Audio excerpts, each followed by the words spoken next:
The Apple Watch recently had its 10th anniversary, and WWDC is coming up in June. So in this episode of the Macworld Podcast, we're looking at the state of the Apple Watch, where it's been, where it's at now, and what's in store for the future. Stay tuned and find out more.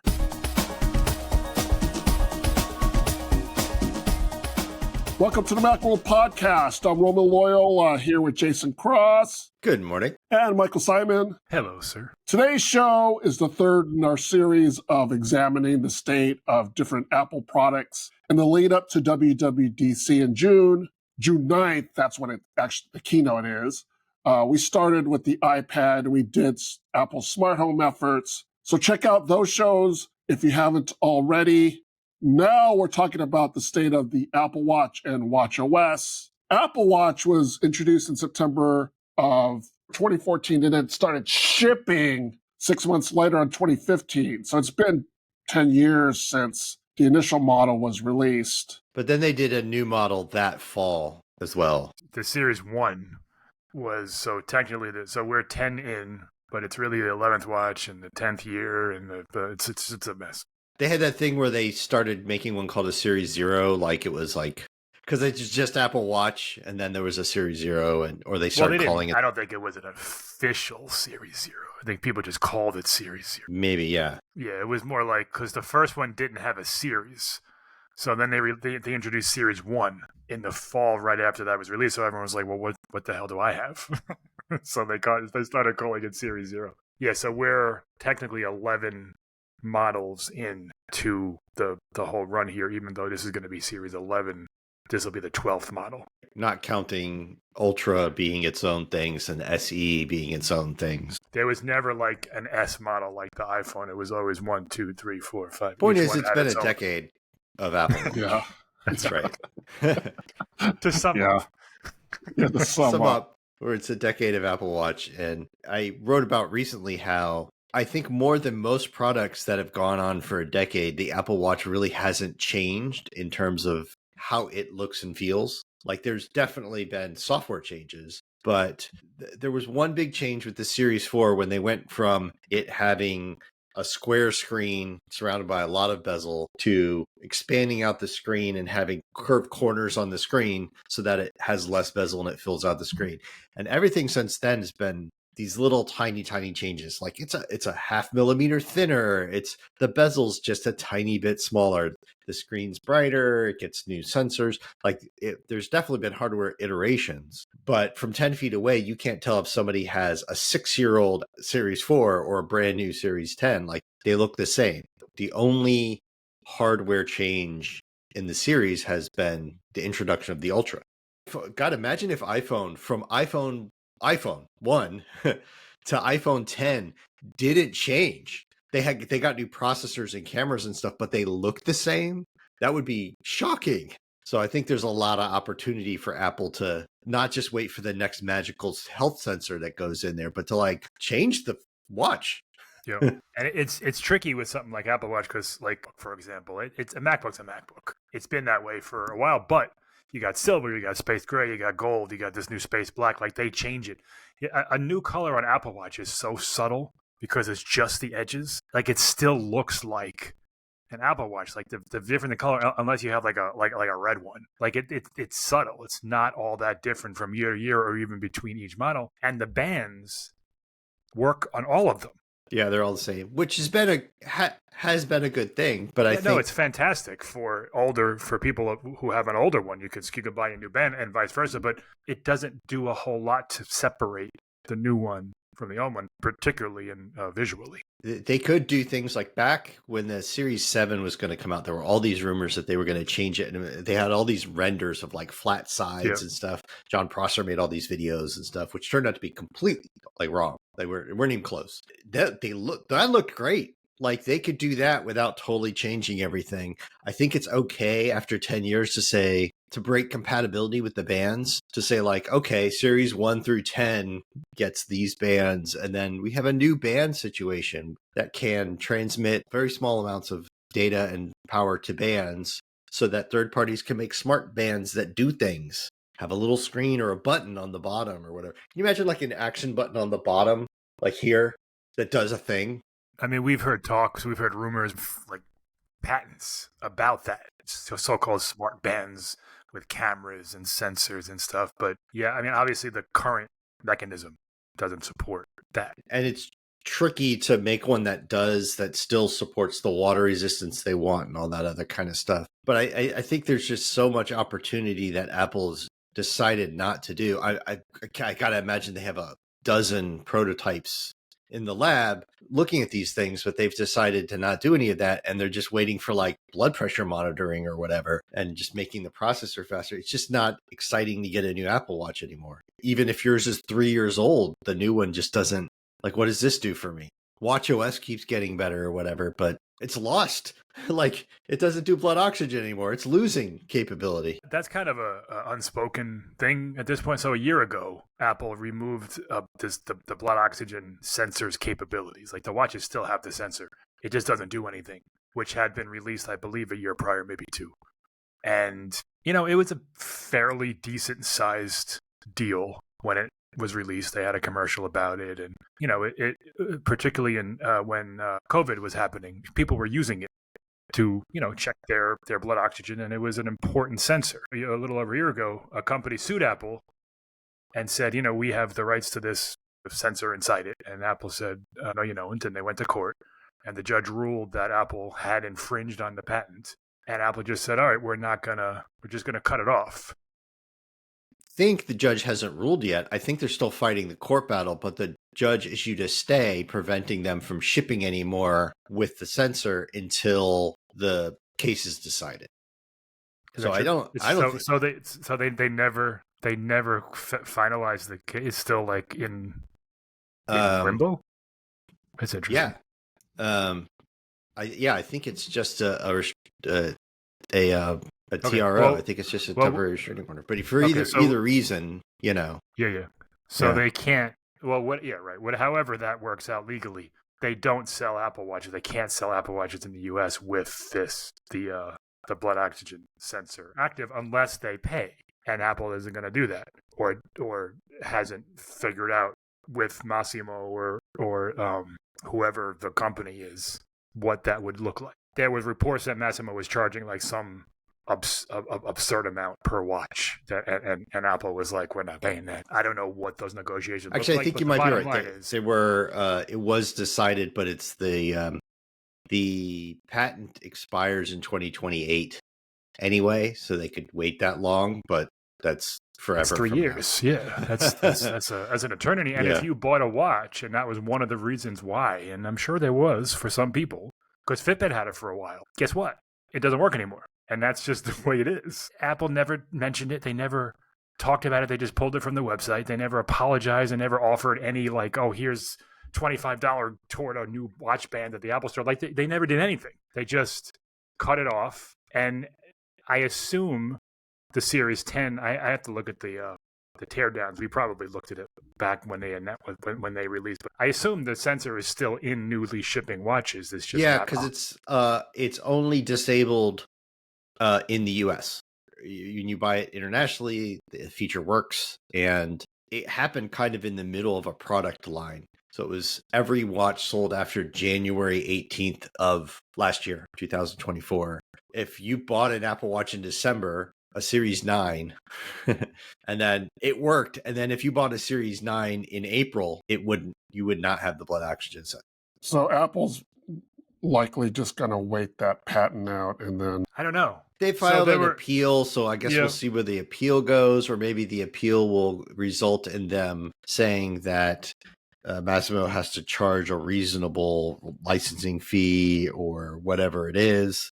And then I read that there was a new CEO of Massimo that was going to reach out to Apple. Like, let's face it, Apple is the biggest company in the world. They're not going to lose any case that they don't want to lose because they can afford to wait it out. Massimo might not be able to. So, you know, Apple might, by whatever tactics they're using, get some more favorable terms. It's just not a great look for a giant company to say to a small company like, hey, we're just not going to pay you for the thing that we were told that we used that without, No, nobody knows about it. Like you and I know about it. Nobody who goes out there and buys an Apple Watch understands that. They just know that it doesn't do the blood oxygen thing anymore. And it's especially weird when you might have a friend who it does. And you're like, wait, I just bought one. It doesn't do that. Where is that? The app is actually still in there. When you fire it up, it tells you it doesn't work. It doesn't seem to be affecting sales at all, because you would think that if it did, Apple would do something to rectify that situation. Yeah, I get it. I mean, there's no other watch to buy. If you want a smartwatch, that's it. It's the only game in town. Yeah, that really is what we had come to is like, there's a bunch of things that Apple could and probably should do to make the Apple Watch more exciting again. I mean, there's all these round watches out there now. Like that was a novel thing back when, and everybody wasn't sure when they announced it. Would it be round? Like also make a round model. Like don't give up on the models you have, but make a round one too. Or, just all these things. And the fact of the matter is they just don't have to. It's the most popular watch in the world. By like there's not even a close second. Forget about smartwatches. It's like the most popular watch. Like there's no one even in the ballpark. Right. The only thing holding it back from being way, way, way more popular is that you got to use it with an iPhone. Well, Apple's also very sensitive about how its design is associated with its branding. Like, for instance, if you see a picture of a celebrity and you see that shape of an Apple Watch, you automatically know it's an Apple Watch. You don't have to look at a logo. You don't have to look at anything else. You know that's an Apple Watch simply because of the shape of that. Yeah, that's true. And if it was circular, there would be some question. Well, at first, I kind of disagree. I feel like, yes, at first, maybe somebody who doesn't know would see that, but they do all these ads and stuff. And I think it would have the opposite effect. I think it would be something where you see it and you go like, oh, is that the new Apple Watch? Right? You would see other round smartwatches, Galaxy Watch or something, and somebody would ask, is that the new Apple Watch? Like, I think it would have the exact opposite effect because they're so big, right? Yeah, it would require some tweaking to watchOS. Oh, for sure. The whole watchOS stuff would all need to be very different in a lot of ways. Yeah. You'd have to have a whole new set of watch faces, and complications would need to be different and stuff, which, okay, do that. Like, this is a massive business for Apple. They can afford to do these things. They had to change it all for Ultra, right? Like, that's a bigger enough screen that they have totally different watch faces, different complication sizes, and all this other kind of stuff. So, speaking of it being a massive business, the Apple Watch, I guess, is Tim Cook's most successful product launch. I think AirPods maybe, but it's close. I think either one of them is on its own a Fortune 500 company. They don't release like actual sales figures, but you can kind of do the math. And I mean, AirPods is like, I think, a Fortune 50 company. I know there are some people who don't give Tim Cook credit for Apple Watch because they'll argue that Apple Watch was in development when Steve Jobs was still alive and stuff. It's almost all Tim Cook. You can credit Johnny Ive maybe. Yeah, there was the positioning of Apple Watch after it was launched.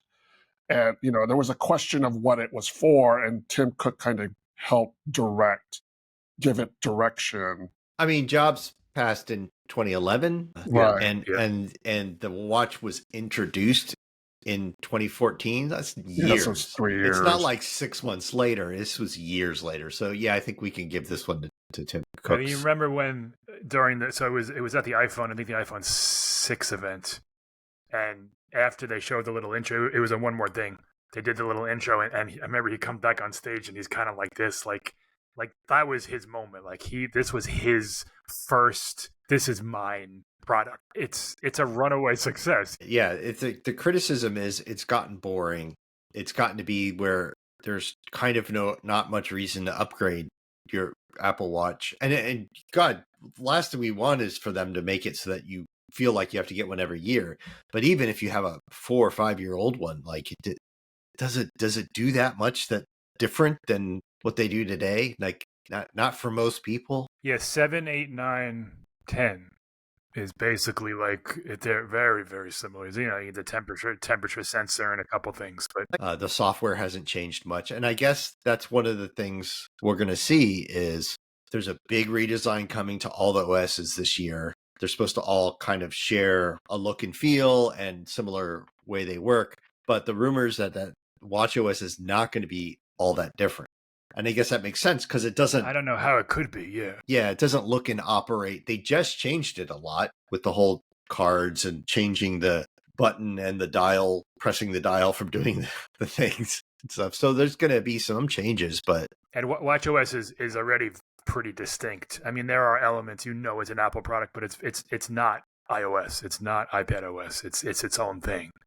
And like, I think it would do it almost a disservice if they tried to make it more like iOS. Like it's they're probably just going to change things like buttons and switches and interface elements to match the visual style of the new icons, whatever they tweak. watchOS is it's good. Like it's solid. Have we heard any rumors of new features that they could be bringing in? Yeah, from the software side though, not from the hardware side. So we have heard rumors about both. watchOS 11, Watch Series 11 and Ultra 3 are supposed to have a new SIP that is nominally going to be faster, just like it has every other year. There's no major new sensor coming. It's the blood pressure monitor stuff is not ready for prime time. They're a long way from blood glucose, which would be the We've killer. been hearing about that forever, and it sounds like they're not a whole lot closer than they were. Yeah, it's gone from being the size of a refrigerator to the size of a microwave. They're nowhere near getting it into your wrist, right? Like optical blood glucose sensing. So the watches are just going to be, again, nominally different in a way that doesn't matter and whatever. The watchOS is supposed to have some fairly major new health features to go along with a big update to the health app in iOS that may not launch with iOS 19. It might be like 19.4 in the spring or whatever, but there's supposed to be a big overhaul to the health app, the way it looks and feels, new features, and they're talking about like making a Health Plus service. So Apple Health Plus, that would be like a paid service thing and part of Apple One and all that other kind of stuff. That would do things like your food and nutrition tracking stuff that a lot of apps like MyFitnessPal and stuff do, and have an AI coach for health stuff. People have said AI doctor, and I think that might be, it's not going to like diagnose your health thing. It's going to take the data that's in the health app, which includes things from your doctor, all encrypted in a HIPAA compliant way, and on your device, maybe look at that and say like, hey, you should get more exercise. Have you considered doing this exercise or something? I certainly don't think it's going to start diagnosing diseases and stuff. That would be crazy, but it would probably be able to look at these things and say, you should get the cholesterol this checked out. You should get that checked out by a doctor. I see this trend going in this way and it should change, whatever. And there's been talk for a while that Apple is looking to get into healthcare as like a provider. That was a while back. That's all kind of tied into this. But I agree with Jason. That's a real sticky area if they start diagnosing. I mean, the AFib stuff and the heart rate rhythm stuff, like they do that already. But that's just based on this happened. Send an alert. If they start looking at symptoms and saying, oh well, you might have thyroid cancer, like I don't think they want to get into that. But I think an AI agent could run overnight on your device, with your data on your device, no data going anywhere, and say, hey, looking at the trends of your health records and your exercise records and your heart rates and all that other kind of stuff, you might want to go see a doctor about this, like those kind of things. Or just say like, hey, we know this trend going this way. You haven't been exercising lately. Get out there and close those rings. So I think there's going to be some of that. I think they're going to lean into the fitness side of it a lot. There's going to be more health. But in terms of what's new for watchOS, it's all supposed to tie in. The rumors are it's all supposed to tie in with that, which may not launch this fall. It may be an update in the spring. But AI-powered health and fitness stuff and tracking your food tracking stuff, diet tracking. Diet tracking is a big one. That is a big reason why people use apps like Lose It and MyFitnessPal, which are huge. They make a massive impact on your health. And in terms of fueling AI for sort of health advice and fitness advice. Just being able to look at that and saying like, wow, you get way too much saturated fat. Like, try changing your diet this way. Like just looking at trends and seeing things over time. I mean, Amazon's getting into the health business. Although I don't think Apple will have, because Amazon has, I guess they have on-call doctors that you can refer to. It doesn't seem like Apple's going to that extent. Yeah, and it's all telemedicine, and because you can't, to actually be a healthcare provider, it's all state by state laws stuff and everything. There's no one national healthcare provider standard. There's health insurance, which again are state by state, but you could comply with all the 50 states and everything. But I have a hard time seeing that that's where Apple's going to go. I think that they're going to go with, I think there's going to be like a Health Plus service, and it's going to be more like how people subscribe to MyFitnessPal and those things, but with Apple's own sort of ecosystem friendly approach and AI and all that kind of stuff. So Apple Watch, the new hardware gets released in the fall at the same time as the iPhone. And we're not really hearing anything in terms of dramatic changes to the hardware or like an anniversary phone or Apple Watch X or something like that. That was maybe supposed to happen this past year and it didn't. Turned out Apple Watch 10 was just like Series 10 was just like, we made it slightly thinner and the screen slightly bigger. The big thing we're waiting for is some version of Apple Intelligence to land on the watch. It's absent, and since you carry it around with you, it makes sense to have it at some point on there. Yeah, it's got a long way to go because the models that make these things work are very RAM intensive. We're already hearing that iPhones are supposed to all have 12 gigs this fall, and the Apple Watch is just nowhere close. The rumor is that we're going to see more Apple Intelligence on the watch, but it's going to be promoted as features powered by Apple Intelligence, and the stuff runs on your iPhone. Your watch is just sort of the conduit. It's how it expresses it to you, but all the models and all the data and everything, it's all handling, your iPhone's handling all that stuff, which is probably a smart way to do it for quite some time until they get AI. We've heard rumors that they're thinking about putting a camera on there just to have your watch be able to like identify things and then whatever talk, and just like they're want to put cameras in your AirPods, and this stuff is a little far off. It's not this year stuff. I had thought about how there's almost every Apple product has basically regular and pro, right? Mm-hmm. Or sometimes several levels of things, but like pro meaning it's just the nicer, higher featured, more expensive version, but it's for everybody. But Apple Watch doesn't really have that. Like Ultra is kind of its pro, but it's like this twice as big thing that not everybody wants because it's twice as big. And this isn't to suggest this is coming this year, but there's maybe room for Apple to have that, to have Apple Watch Pro. That is, what would the difference? Would this version be the Pro and they would come out with one below it? Like what would be above this? Well, like that could be the one where how they split the design. Okay. Like that could be one where they do flat sides and it's got more battery in it or something like that. Mm-hmm. Or that could be the round one or something. Okay. There could be. I just see that as like the opportunity for Apple to like do something with Apple Watch for the next 4 years while we wait for the next great sensor that's going to change everything. Because right now it's just the only thing improving it is watchOS, which we all get. Like it's not interesting anymore. If there's one complaint about the Apple Watch hardware, I guess it's the battery life, and we're not hearing any breakthroughs about that at all. It's gotten 18 hours since day one, just like the iPad. The iPad 1, the iPad whatever was 10 hours, and it's been every model ever released ever since has been rated for 10 hours. Like if you can get 12 or 8 or whatever, depending on what you're doing, but the average is 10. Apple Watch has been 18, which is fine. Like, that's just enough to kind of get through a day. If you want to sleep, you got to charge it. It charges quickly. The real world battery life has improved in the sense that, like, if you, as we have, just like used them the new one every year, then you've noticed at the end of the day, like way back Series 4, you would get to the point where like, oh, my watch is dying. And like that never happens anymore, but you still kind of need to charge it every day. You can't use it all day and sleep. without charging it at some point. You might wake up with it not dead, but it'll be at 5%, and then you'll have to go, well, I can't use it today. It has to go on the stand. So Yeah, and I'm not sure what Apple can do with that.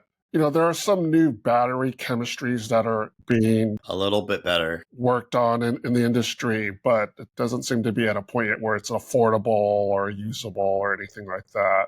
The main one's the display, which is there was talk for a long time that they were move to a micro LED display, which really isn't on any product yet. They have mini LEDs in some things, but micro LED would be a big improvement while keeping the brightness and color, but it's just not there yet. Not at the volumes they need to produce them, at the quality level they need to produce them, and all that stuff. So we've been hearing about that for years. And it's been a long time with that rumor. And honestly, this display is the least thing wrong. If there's something wrong with the Apple Watch, it's not the display.